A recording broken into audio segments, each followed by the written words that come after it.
गोद लिया बेटा। अब भी समय है, ज्यादा देर नहीं हुई है। वंश को चलाने के लिए लड़का ही जरूरी होता है। लड़कियों का क्या है, वो तो पराया धन होती है। एक ना एक दिन तेरी बेटी दृष्टि भी अपने ससुराल चली जाएगी। फिर बुढ़ापे में कौन तुम्हारा सहारा बनेगा, कभी सोचा है तुमने? मम्मी जी, मैं आपकी बात समझ रही हूँ, लेकिन किसी दूसरे के बेटे को हम कैसे अपना ले भला?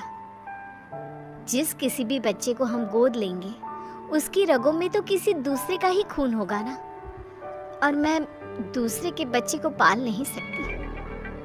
हाँ माँ, महिमा ठीक कह रही है। वैसे भी दृष्टि अब 8 साल की हो चुकी है, सब समझने लगी है वो भी। अगर हम बच्चा गोद ले भी लेते हैं तो हो सकता है कि कल को वो भी उस बच्चे को एक्सेप्ट ना कर पाए। अरे वो सब तुम समय पर छोड़ दो, समय के साथ साथ उसे भी सब समझ में आ जाएगा। वसुंधरा अपनी बेटे बहू को रोजाना यही बात बोलती, जिसे गिरीश और महिमा नजरअंदाज करते रहते।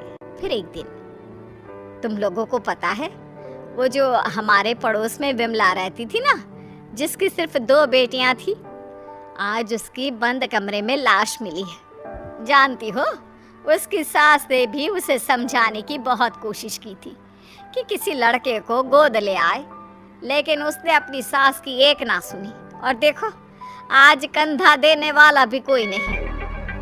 वसुंधरा की इन बातों का गिरीश और महिमा पर इतना ज्यादा असर पड़ता है कि वो तुरंत ही बच्चे को गोद लेने का फैसला कर लेते हैं। तकरीबन 3 घंटे की प्रक्रिया के बाद गिरीश 6 साल के हर्ष को संग लेकर घर पहुंचता है। आप यही चाहती थी ना माँ कि हम एक लड़के को गोद ले आए? तो देखिए, ये रहा हमारा हर्ष। ये तो तुमने बहुत अच्छा किया बेटा। अब एक काम करते हैं, कल कुछ पंडितों को बुलाकर इसका शुद्धिकरण करा देते हैं। शुद्धिकरण? ये क्या होता है? अरे बेटा, अभी तेरी रगों में किसी और का खून है, जिसके बारे में हमें कोई खोज खबर भी नहीं है, इसीलिए तू अशुद्ध है। कल जब तेरा शुद्धिकरण हो जाएगा तब तो इस घर का वारिस बन जाएगा। तो क्या कल आप इंजेक्शन लगाकर मेरे शरीर से खून निकाल लेंगे? अरे ना बेटा, ऐसा कुछ नहीं होगा। हाँ, मुझे पता है ऐसा ही होगा। मैंने पढ़ा था, खून की शुद्धिकरण को डायलिसिस कहते हैं। इसके जरिए जो हमारे शरीर में गंदा खून होता है वो निकाल देते हैं। आप लोग भी कल मेरे साथ यही करोगे ना? हर्ष के मुंह से इतनी छोटी सी उम्र में इतनी बड़ी बड़ी बातें सुनकर सभी दंग रह जाते हैं। आप कहाँ से लाए हो इस बच्चे को जो इस उम्र में इतनी बड़ी बड़ी बातें कर रहा है? कहा था ना कोई मासूम सा बच्चा लाना। महिमा, ये अभी सिर्फ 6 साल का है। अगर मैं इससे भी छोटा बच्चा लाता तो तुम्हें पता ही है छोटे बच्चों के साथ कितनी दिक्कतें होती हैं। हाँ, लेकिन आपको एक यही बच्चा मिला जो इस उम्र में इतना कुछ समझता है। उससे तो आगे भगवान ही बचाए। मैं दृष्टि के पास जा रही हूँ, आप संभालिए इस शैतान को। अगले दिन पंडित को बुलाकर शुद्धिकरण की पूजा भी करा दी जाती है, लेकिन उसके बाद भी घर का कोई भी सदस्य उसे अपना नहीं पाता। वो घर में सजावट के लिए पड़ी किसी चीज की तरह था। इसी तरह 1 साल बीत जाता है। समय के साथ साथ हर्ष को भी अपनी और सौतेले में फर्क समझ आ जाता है। अब दृष्टि 9 की और हर्ष 7 साल का हो चुका होता है। दृष्टि बेटा, मैंने तुम्हारे लिए एक साइकिल खरीदी है। अब तुम्हें स्कूल बस से जाने की कोई जरूरत नहीं है। थैंक यू पापा। पापा, मेरे लिए भी आप एक साइकिल खरीद लीजिए। स्कूल बहुत दूर है, मैं आने जाने में थक जाता हूँ। अगर स्कूल इतना ही दूर है तो कल से जाने की कोई जरूरत नहीं है, घर पर बैठ जा। मेरे पास इतने पैसे नहीं कि अब तुझे भी साइकिल खरीद कर दे सकूं। हर्ष मुंह लटकाकर वहां से चला जाता है। तुम लोग क्यों उसे अपना नहीं पा रहे हो? आखिर कब तक ऐसे ही उसके साथ सौतेलापन का व्यवहार करते रहोगे? दृष्टि की तरह अब वो भी तुम लोगों का बेटा है। बुढ़ापे में वही तुम्हारा सहारा बनेगा। माँ प्लीज, आपके कारण ही हम इस लावारिस को उठाकर घर लाए हैं। इससे आगे हम और कुछ नहीं कर सकते। ऐसा तो तुम उसकी जिंदगी बर्बाद कर रहे हो बेटा। अगर आपको ऐसा ही लगता है तो छोड़ आइए इसे वहीं जहां से ये आया था। तुम्हारे अंदर की इंसानियत कहाँ मर गई? जब से आया है तब से लेकर आज तक तुमने उसे कभी एक बाप का प्यार नहीं दिया। जरा सा भी तरस नहीं आता तुम्हें उस पर। माँ प्लीज, ये सब बातें आप मुझसे ना ही करो तो बेहतर होगा। 2 दिन बाद आज हर्ष बहुत खुश होता है और उछलते हुए अपनी माँ के पास आता है। माँ, मेरा रिजल्ट आ गया। देखिए, मैंने अपनी पूरी क्लास में टॉप किया है। तुम मुझे क्यों माँ बुला रहा है? मैं तेरी माँ नहीं हूँ, समझा? अरे क्यों डांट रही है बच्चे को? माँ ही तो है तू उसकी। सगी माँ नहीं हूँ मैं इसकी, जो ये इस तरह बार बार मुझे माँ माँ बुलाता रहता है। ये सगी माँ कौन होती है? क्या माँ भी कभी सगी और पराई होती है? लो, फिर शुरू हो गया। माँ जी, आपने ना इसे बहुत सर पर चढ़ा रखा है। अब आप ही संभालिए इसे। दृष्टि स्कूल से आती ही होगी, मुझे उसके लिए खाना भी बनाना है। इतना कहकर महिमा वहाँ से चली जाती है। दादी, कोई मुझे प्यार क्यों नहीं करता? सब दीदी से ही क्यों प्यार करते हैं? अरे ना बेटा, ऐसी कोई बात नहीं है। दृष्टि बड़ी है ना, इसलिए बस सबको उसकी फिक्र लगी रहती है। फिक्र और प्यार दोनों में अंतर होता है दादी। मम्मी पापा ना तो मेरी फिक्र करते हैं और ना ही मुझसे प्यार। 7 साल के बच्चे की ये बातें सुनकर वसुंधरा खामोश खड़ी रह जाती है। उसे समझ में नहीं आता कि वो बोले भी तो क्या। इतने में ही वहाँ दृष्टि भी आ जाती है। मम्मी पापा मुझसे प्यार इसलिए करते हैं क्योंकि मैं उनकी सगी बेटी हूँ, और तुम्हें तो वो अनाथालय से उठा कर लाए हैं। दृष्टि, कितनी बार समझाया है, इस तरह बात नहीं करते। छोटा भाई है वो तुम्हारा। ये मेरा कोई भाई नहीं है। दीदी, मैं आपका सगा भाई नहीं हूँ, तो मेरा भी तो आप लोगों से कोई खून का रिश्ता नहीं है। उसके बाद भी जब मैं आप लोगों का स्वीकार कर सकता हूँ, तो आप लोग क्यों नहीं अपना रहे मुझे? शोर सुनकर गिरीश और महिमा भी बाहर आते हैं। इतना शोर क्यों हो रहा है यहाँ? क्या चल रहा है ये सब? देखिए ना पापा इस लड़की को। क्यों रे हर्ष, आप कौन सा ज्ञान झाड़ रहा है तू? मैंने तो बस छोटा सा सवाल ही पूछा था दीदी से। अगर उनके लिए मैं कोई गैर हूँ, तो आप कौन से मेरे सगे हैं?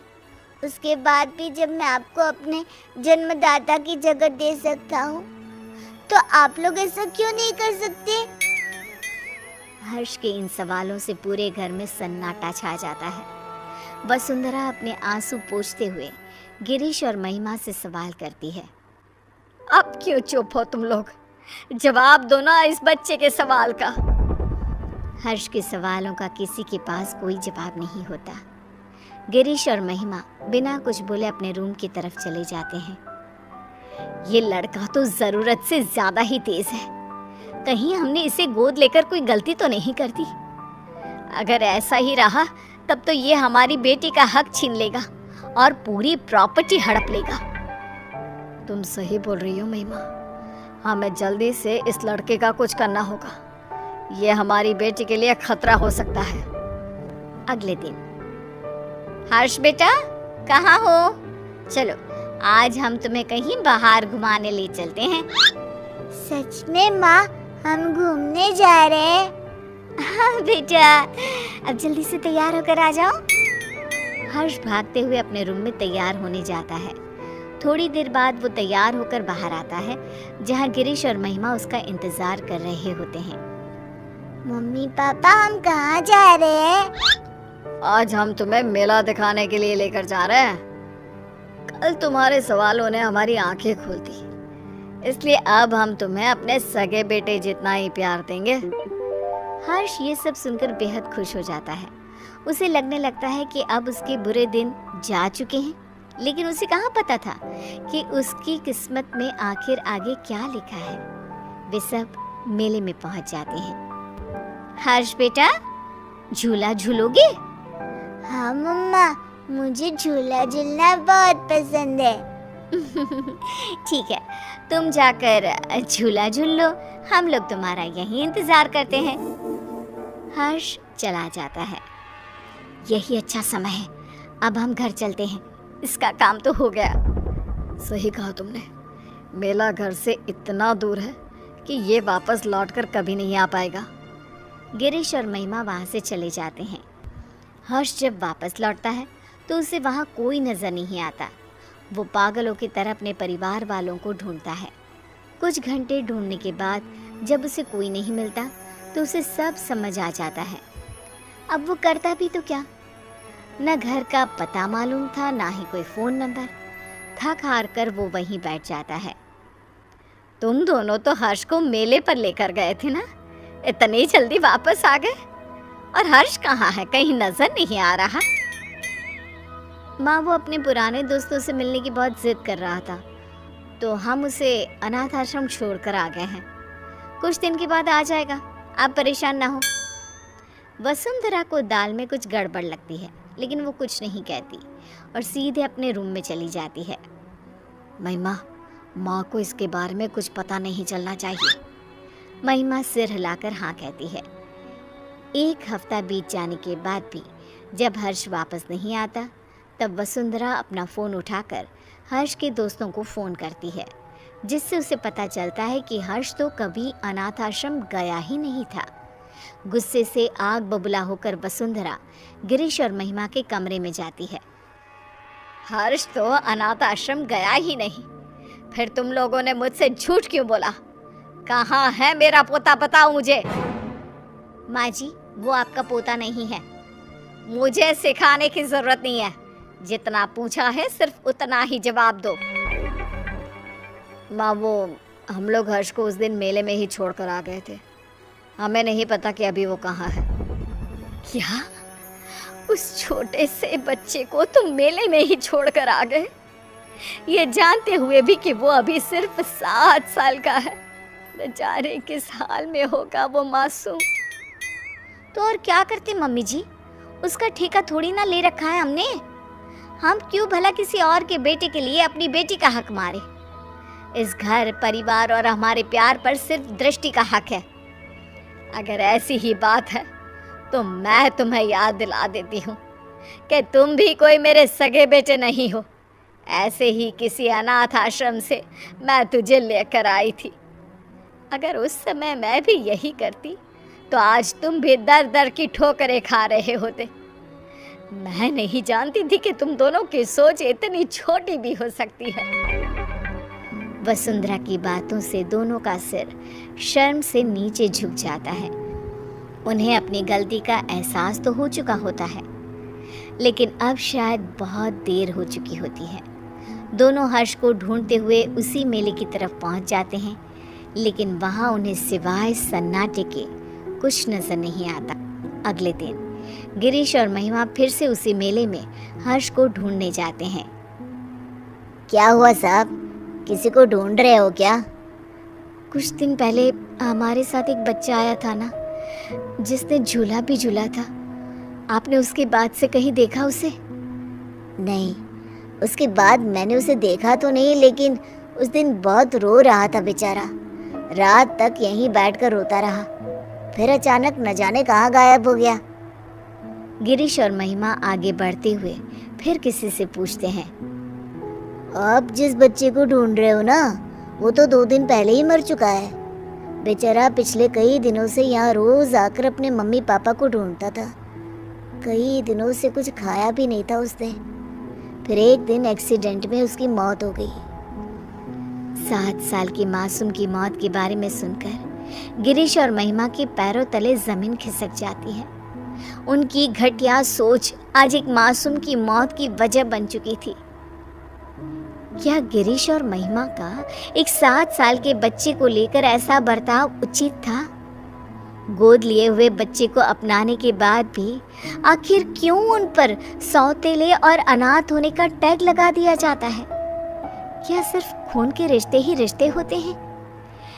दिलों के रिश्तों का कोई वजूद नहीं होता?